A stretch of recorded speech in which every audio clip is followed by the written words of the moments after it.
Hello. So I've got my pumpkin here as my inspiration and also like a still life. So I'm going to use it to draw from, but I'm also going to make some pumpkins that look a little bit different. But my inspiration today is the artist Yayoi Kusama and all of her polka dotted pumpkins. So I'll be drawing the pumpkin and then adding in my polka dots. And I want you to notice with the pumpkin, if you look straight on like this, you don't see the top of it. You see the stem coming up, and then you just see these wonderful sort of sections, right? And see how they kind of are rounded. If you turn the pumpkin at all, you will get to see the back of those bumps there, and then the stem. And if you go like this, you can see the bottom of the stem. Now, not all pumpkins kind of bump up this way, but this will be my inspiration for one of my pumpkins.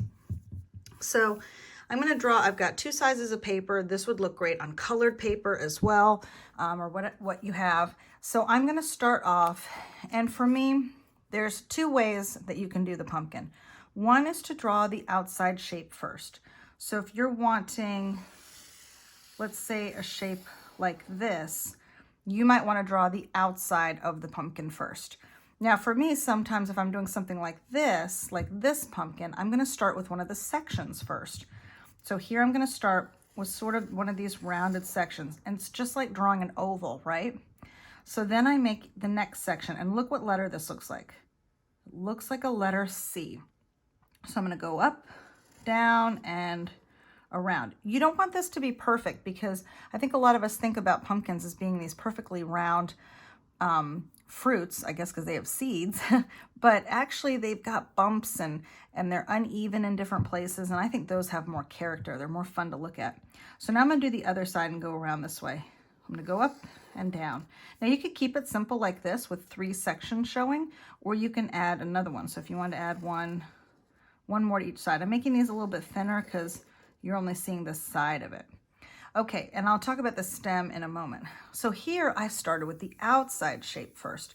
So then I can come in and I can make these curved lines. See how it curves along with the outside and then goes in. I'm going to do one on the left and then one on the right. Curves to the right. And then I think you could do one down the middle, but I think I can fit 2 more. One curving to the left and then one curving to the right. So there are 2 pumpkins.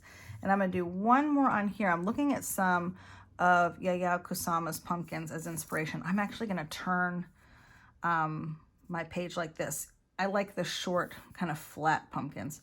So I'm going to make this beginning shape even rounder and add on my little pieces.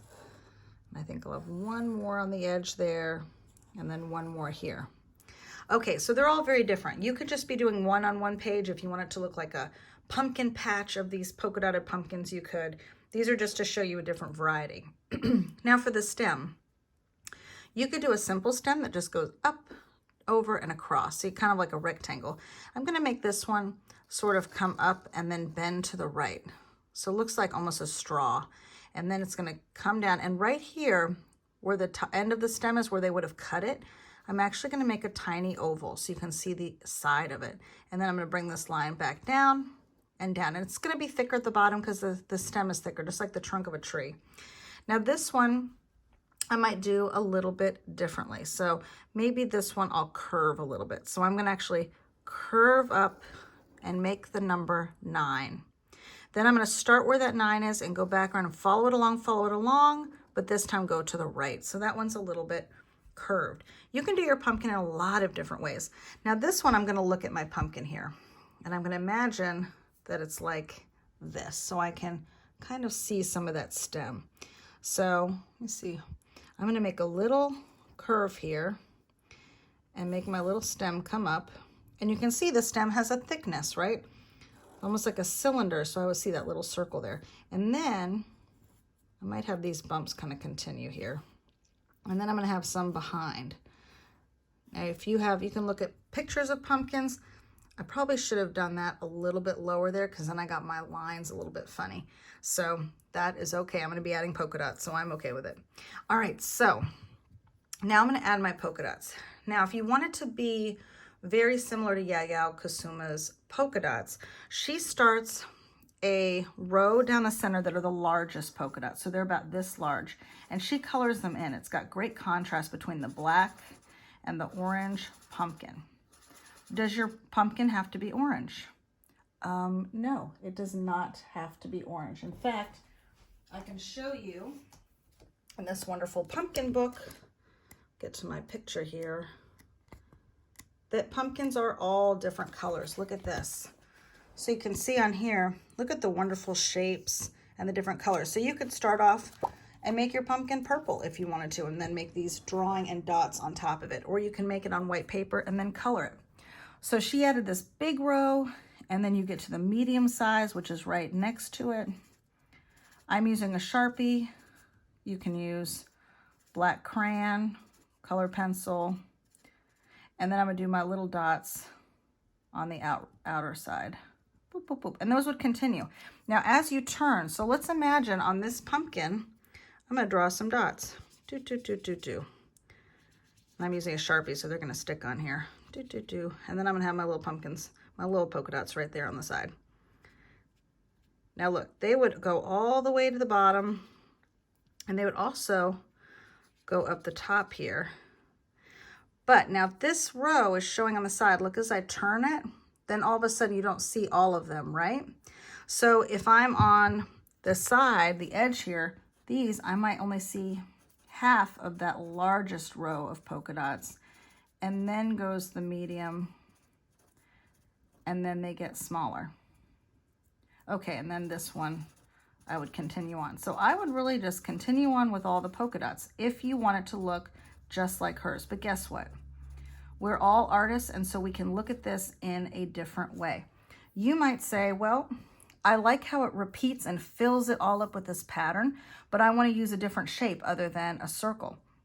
So you might be using, maybe you might be using a diamond, and that is a shape you are going to repeat over and over to create a pattern on your pumpkin. And then you might say, well, I still like the polka dots, so I'm actually going to combine the two shapes, and that's going to be the design. And you might say, well, I don't know if I want every single stripe or section of the pumpkin to be the same. So maybe this is one section, and then I'm going to skip, and I'm going to do the same one here. So it's going to make a pattern. But then on the section in the middle, imagine if I continue that down, the section on the middle, you might do something totally different. Like you might have stripes. So I'm gonna do two close together, just like that. So I might have some stripes as part of my pattern, and that's gonna go back and forth. And I can even go in there and maybe add, I'm gonna make it a little bit busier by adding some mini stripes. So I would continue that on. Now, you can come up with any kind of idea. You just want to be inspired by this repetitive pattern on the pumpkin.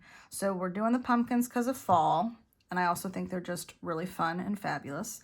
But then you're going to come up with a way to fill the whole thing up with patterns.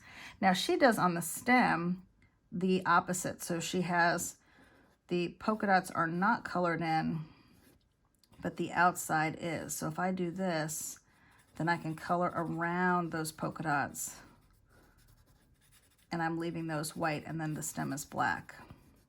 But if you're doing this on white paper, like I said, it doesn't need to be an orange pumpkin. How fun would that be if it was like a green pumpkin and then a purple stem or something like that? And come up with whatever you want, and if you want to add a background as well, you can. She's got a cool one with sort of just lines that are broken up. They almost look pretty triangular, a lot of them. So you could do something, I imagine this is how she drew them, was in sections like this. Now you don't have to do a pattern, and that filled up the whole background. Imagine that was the artwork. But you could come up with something completely different. Like here, I might split the whole background up into sections, and this might have different patterns in it. And I might actually make like a zigzag top to kind of cover my mistake that I made when I was drawing my lines. So I'm going to add a zigzag top, and then I'm going to come up with something to pattern in the sections after that. Okay, so good luck The biggest part is draw your pumpkin pretty big so you can fill in all your sections. Use whatever paper you have, use whatever materials you have to color, and come up with a repeating pattern. Good luck.